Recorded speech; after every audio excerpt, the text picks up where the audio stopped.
ही मागणी आमची आहे संविधान रक्षण, जलदंगल जमीन, प्रकृती रक्षण, शोषित वंचित लोकांना न्याय देणे आणि जुनी पेन्शन योजना, सरकारी कर्मचाऱ्यांना शासकीय कर्मचाऱ्याचा दर्जा, अंगणवाडी सेविकांना शासकीय कर्मचाऱ्याचा दर्जा, शेतीमालाला योग्य हमी भाव अशा पद्धतीने आम्ही सर्वसामान्याचे मुद्दे जाहीरनाम्यात घेऊन आमची पार्टी लोकसभा मैदानात उतरलेली आहे।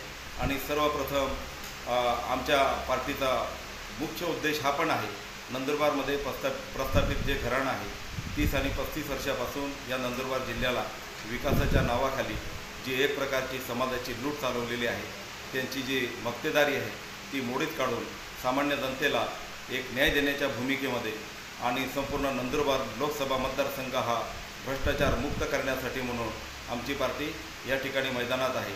परंतु या ठिकाणी असं दाखवलं जाते काँग्रेस आणि BJPवाले मोठमोठे शक्ती प्रदर्शन करून आमच्या मागे किती जनता आहे अशा प्रकारचं लोकांमध्ये चित्र दाखवलं जात आहे। परंतु प्रत्यक्षात ही जी परिस्थिती आहे ही वेगळी आहे, लोकांच्या मनामध्ये वेगळी भावना आहे।